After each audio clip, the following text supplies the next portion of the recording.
Thank you very much. And I'm very pleased to participate in this debate on this very important bill. And as Senator Grogan did correctly identify, the intention of this bill was first proposed by the Liberals and Nationals in government. We were absolutely not opposed in principle to the creation of a biodiversity market, and we actually pioneered work in this very important area of policy in Australia. We undertook comprehensive work, including a significant level of stakeholder consultation and engagement on creating a voluntary national market in biodiversity certificates. We worked extensively with the Australian National University to actually develop a world-first accreditation scheme for biodiversity credits. But this bill, the bill that is now before us today, and its related amendments, are not as we proposed. This bill has all the hallmarks of the pig-headed ignorance of this government and that they continue to demonstrate through how they go forward and implement. It is becoming a standard modus of operation by this government on their lack of consultation, on their ability to take a good idea and absolutely destroy it.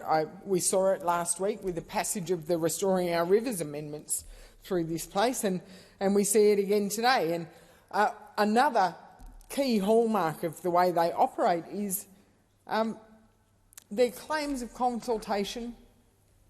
We put something online, the department accepts submissions. Oh, we got 180 submissions. Look how good we've consulted. Oh, we've held a Senate inquiry, and we took written submissions, and we held 2 public hearings. And again, where are those public hearings? This government is almost allergic to holding public hearings outside of Canberra, because the 2 public hearings for this bill that impacts rural and regional Australians more so than anyone else, where were the public hearings held? Here in Canberra. What a surprise.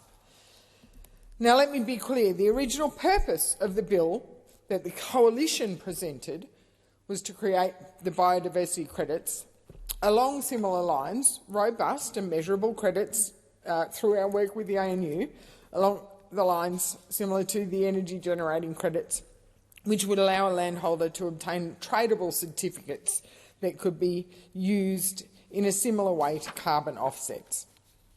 But the bill we are presented with today is far more complex, less understood, and creates unknown risks. And Senator Grogan just said it herself.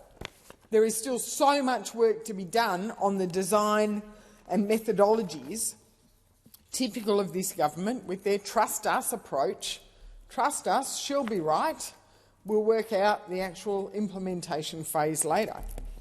One of the risks that this bill presents is the decision to extend the parameters of the market. Our bill, presented by the Coalition, was limited to agricultural land, but Labor's bill goes far wider and proposes to include all types of land tenure, including territorial waters, regardless of ownership or legal right. It includes all native title land, all Crown land and all Torrens System lands titles. This means the agriculture, mining, resources, forestry and fishing sectors could all possibly be forced to take up biodiversity credits for economic reasons which are of no benefit to the overall Australian economy.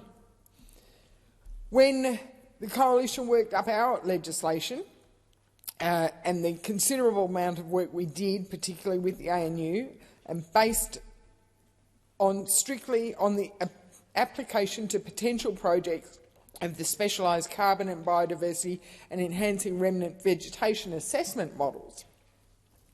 But Labor's veered away from that robust methodology. They're proposing to employ a very different way of legislating and regulating by allowing potential participants in the market to define and apply their own idiosyncratic methodologies to the projects. This just adds to the confusion and the unknown implications and limits of this legislation. But trust us, they say. It's also not clear how Labor's work on new arrangements for offsets as part of the changes to the EPBC Act will interact with this legislation. And there are a lot of unknowns here, which brings into question just what deal have they done with the Greens in order to bring forward this legislation and cut short their own request for an extension to the committee process. I refer to what the Greens spokeswoman, Senator Hanson-Young, said just this Sunday, just on Sunday.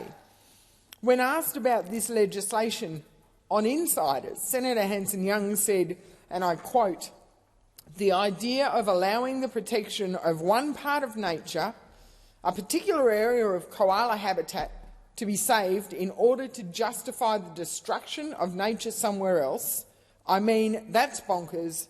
That's not environmental protection."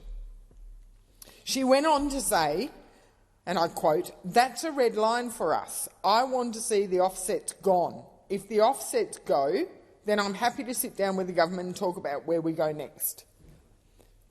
So if that was the position of the Greens on Sunday, and yet we have not seen such amendments circulated as yet today,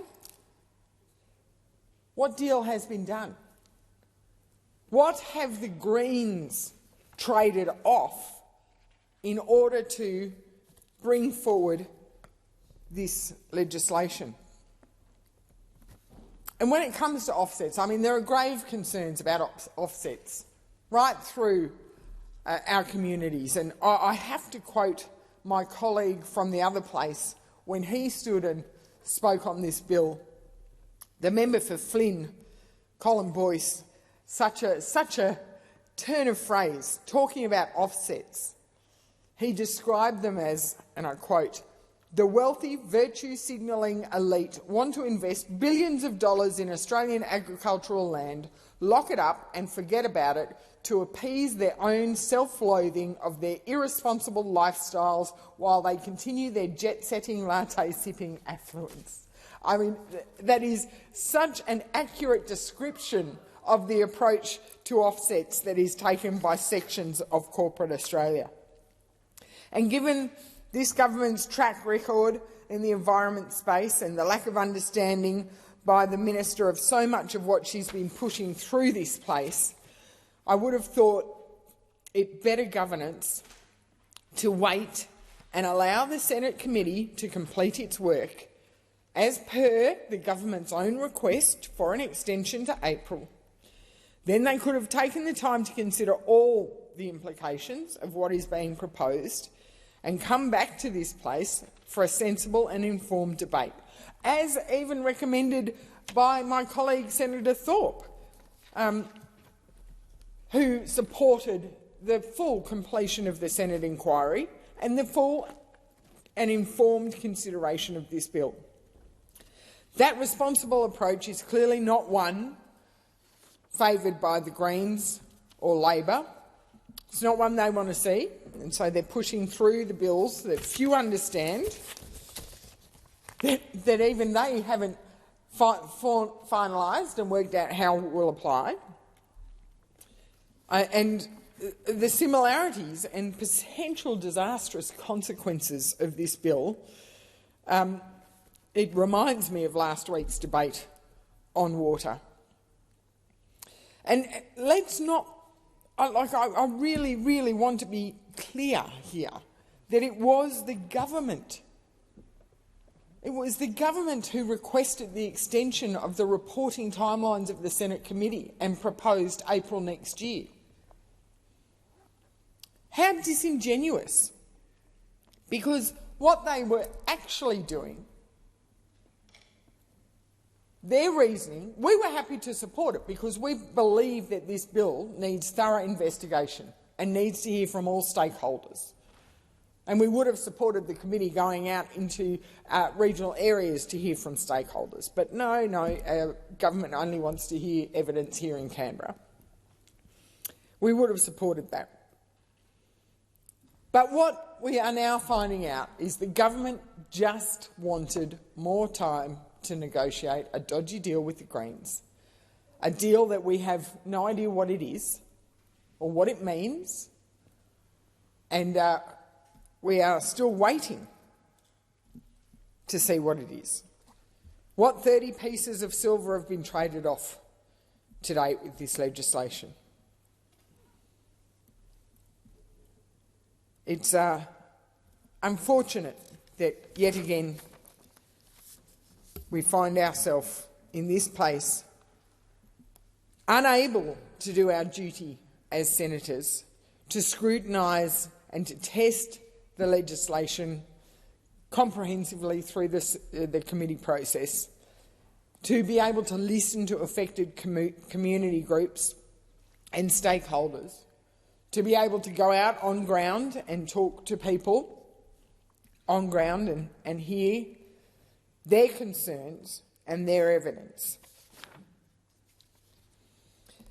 I mean, during the now curtailed work of the Senate Legislation Committee on this bill, there was frequent evidence and frequent reference from stakeholders about concerns about this bill and its intended impacts, particularly concerns about offsets, concerns about putting this bill before the proposed changes to the EPBC Act. And Senator Thorpe referenced that earlier.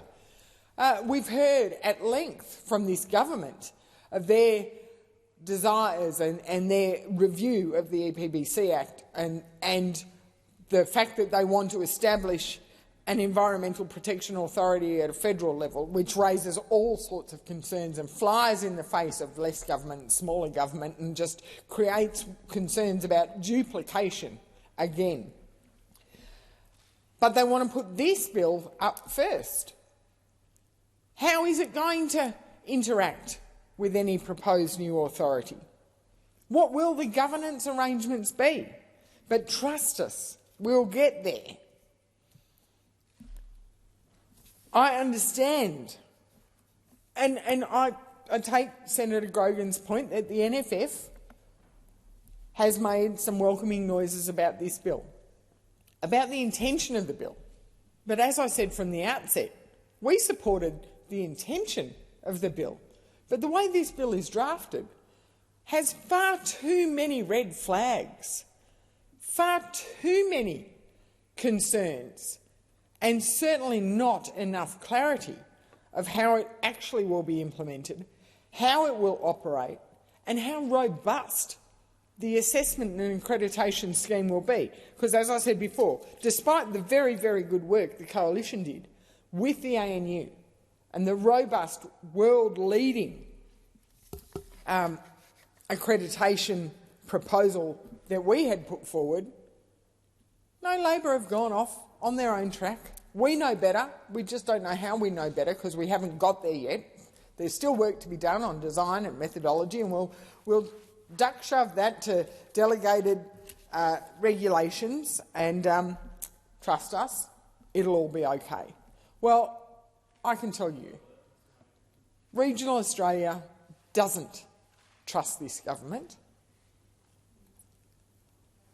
Agricultural industries don't trust this government.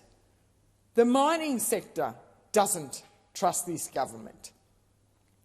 And I don't think the Senate should trust this government. I do not think we should be supporting this bill.